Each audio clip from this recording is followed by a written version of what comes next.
इसलिए हम उनके कर्तव्य को सुरक्षित रखते हैं, इसीलिए उनकी जयंतियां मनाते हैं, इसीलिए समय समय उनकी गोष्ठियां आयोजित करते हैं। दूसरा उद्देश्य होता है साहित्य के माध्यम से हम एक मनुष्य बनाएं, मनुष्य भाव का विकास करें। साहित्य पढ़कर अगर मानवीय संवेदना न पैदा हुई, अगर जीवन के उदात्तीकरण का प्रयास न हुआ और बृहत्तर मूल्यों के प्रति मन में आकर्षण न पैदा हुआ, तो साहित्य का कोई अर्थ नहीं रह जाता। फिर तो अखबार पढ़ लेना ही पर्याप्त होगा। साहित्य से जो मानुष भाव प्राप्त होता है वो उसकी सबसे बड़ी उपलब्धि है। तो इसलिए साहित्यिक संस्था का एक बड़ा उद्देश्य ये होता है अपने आयोजनों द्वारा, चाहे वो कार्यशालाएं हों, चाहे संगोष्ठियां हों, चाहे पत्रिका का प्रकाशन हो, और चाहे विभिन्न अभियान, पुरस्कार और प्रोत्साहन संबंधी कार्यक्रम, सब उसी से प्रेरित होते हैं। हिंदी का एक महत्वपूर्ण उद्देश्य है, क्योंकि वो संपर्क भाषा के रूप में, राष्ट्रभाषा के रूप में उस पर दायित्व आया हुआ है कि पूरे भारत का सांस्कृतिक सेतु बनने का कार्य करे। सारी भाषाओं को, जितनी भगनी भाषाएं हैं, उनको अपने में जोड़े और सही अर्थों में भारत की भारतीय बनकर के चले। इसके लिए आज आवश्यकता महसूस की जा रही है। हमारे यहाँ विश्वविद्यालयों में भी ऐसे पाठ्यक्रम बनाए जा रहे हैं जिसको तुलनात्मक भारतीय साहित्य कहते हैं। जब तो विश्वविद्यालय से ही, आपके यहाँ से ही उसकी शुरुआत हुई है। धीरे धीरे इधर जो विश्वविद्यालय अनुदान आयोग की नीति है उसके अनुसार यह अनिवार्य प्रश्न पत्र हो गया है। उसकी शुरुआत भी इन्हीं संस्थाओं के माध्यम से हुई है। भारतीय भाषा परिषद का भी बहुत बड़ा उद्देश्य, यह हिंदी भाषा परिषद नहीं है, ये बंगाली भाषा परिषद नहीं है। भारत में जो संविधान मान्यता प्राप्त वैधता कितनी है, उन भगनी भाषाओं का गुणधर्म क्या है, किससे आदान प्रदान किस रूप में किया जा सकता है, किससे सीखा जा सकता है, किसको दिया जा सकता है, ये तुलनात्मक अध्ययन का मुख्य विषय होता है। सौहार्द के सहारे ही राष्ट्रीय भावात्मक एकता पैदा होती है। आज की विषम परिस्थितियों में जब विघटन की राजनीति चल रही हो, धर्म भी एक तरह से राजनीति की रोटी सेकने लग गया हो, और दूसरा कोई कारण और साधन रह नहीं गया सिवाय इसके कि भाषा और साहित्य के माध्यम से हम एक भारतीयता का शंखनाद पूरे देश में करें और उनको जनसाधारण को ये बतावे कि सबसे पहले हम भारतीय है।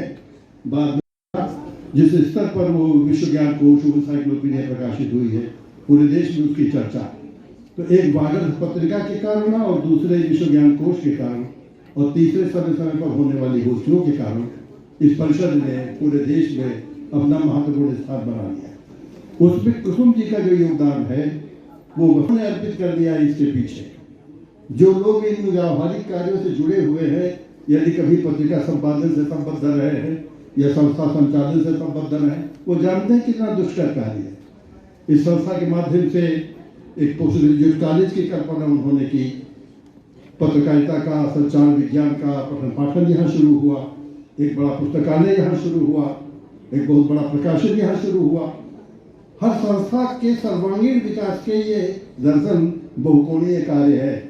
इसके लिए विजन की आवश्यकता है और विजन से ज्यादा एक मिशन की आवश्यकता है। जब तक उसका संकल्प नहीं होता है और मन वचन कर्म से जब तक हम पूरी तरह समर्पित नहीं हो जाते हैं, तब तक कार्य संपन्न नहीं हो जाता। तो कुसुम जी के जो बहुविध कार्य हैं, उनके पूरे व्यक्तित्व की जो विशेषताएं हैं, उनमें मेरी दृष्टि से सर्वोपरि उनकी सेवा है। उनकी सबसे बड़ी जो देन है वो है इस संस्था को उत्तरोत्तर विकास के मार्ग पर ले जाना। यो वे बड़ी ख्यातनाम लेखिका है। उन्होंने बहुत सारी कहानियां लिखी हैं, लगभग आधे दर्जन का संकलन है। बाल साहित्य से संबंधित उनकी रचनाएं हैं, तो संपादन के क्षेत्र में और साथ ही साथ समाज जिस स्तर पर वो विश्व ज्ञान कोश, एनसाइक्लोपीडिया प्रकाशित हुई है, पूरे देश में उसकी चर्चा, तो एक वागर्थ पत्रिका के कारण और दूसरे विश्व ज्ञान कोश के कारण और तीसरे समय समय पर होने वाली गोष्ठियों के कारण इस परिषद ने पूरे देश में अपना महत्वपूर्ण स्थान बना लिया। उसमें कुसुम जी का जो योगदान है वो उन्होंने अर्पित कर दिया है। इसके पीछे जो लोग इन व्यावहारिक कार्यों से जुड़े हुए हैं, यदि कभी पत्रिका संपादन से संबद्ध रहे हैं या संस्था संचालन से संबद्ध रहे हैं, वो जानते हैं कितना दुष्कर कार्य है।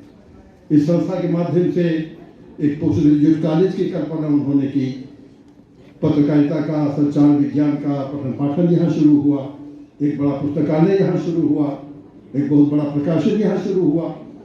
हर संस्था के सर्वांगीण विकास के ये दर्शन बहुकोणीय कार्य है। इसके लिए विजन की आवश्यकता है और विजन से ज्यादा एक मिशन की आवश्यकता है। जब तक उसका संकल्प नहीं होता है और मन वचन कर्म से जब तक हम पूरी तरह समर्पित नहीं हो जाते तब तक कार्य संपन्न नहीं हो जाता। तो कुसुम जी के जो बहुविध कार्य हैं, उनके पूरे व्यक्तित्व की जो विशेषताएं हैं, उनमें मेरी दृष्टि से सर्वोपरि उनकी सेवा है। उनकी सबसे बड़ी जो देन है वो है इस संस्था को उत्तरोत्तर विकास के मार्ग पर ले जाना। यूं वे बड़ी ख्यातनाम लेखिका है। उन्होंने बहुत सारी कहानियां लिखी हैं, लगभग आधे दर्जन का संकलन है। बाल साहित्य से संबंधित उनकी रचनाएं हैं। तो संपादन के क्षेत्र में और साथ ही साथ मेरा मन कर रहा है कि मैं राजस्थान छोड़ के यहीं आके बस जाऊं। आप सबका इतना प्यार है, अपनापन है। सामान्यतः साहित्यिक समारोह के अंदर इससे 1/3 भीड़ होती है। मैंने कई जगह देखा है, लोग बाग बहुत कम रुचि दिखाते हैं। आपका ये कुसुम जी के प्रति स्नेह है और उससे बढ़कर कुसुम जी का आपके प्रति लगाव है, बरसों का दशकों की साधना है। इसलिए मैं चाहूंगा एक बार जोरदार तालियां हमारे कुसुम जी को। मित्रों, कुसुम जी का साहित्य प्रतिरोध का साहित्य है। मैं 5 मिनट साहित्य की बातें करूंगा मैडम के लिए और कुल 10 मिनट में बोलूंगा आपके बीच में। तो प्रतिरोध का साहित्य क्या है? प्रतिरोध का साहित्य ये है कि जो चीजें आपको अखरती हैं, चुभती हैं, आपको अजीब लगती हैं, उस पर कार्यवाही करना, उस पर बोलना, उस पर लिखना। आप में से कई लोग जानते होंगे हम दिन भर में या अपने जीवन में कई बातों को फॉरगो करते हैं, कई बातों को इग्नोर करते हैं, कई बातों को सहन करते हैं। कुसुम जी का एक सिद्धांत रहा है जो मैंने पढ़ के जाना है आपको, कि एक लिमिट तक वो फॉरगो करती हैं, फिर उस व्यक्ति से ही हट जाती हैं, लेकिन वो तबका जो अपनी आवाज और इस दुनिया में हमारे आपके बीच में जी रहा है, उनकी आवाज को, उनके हक के लिए लड़ने को सदैव तत्पर रहती है, आवाज उठाने को खड़ी रहती है।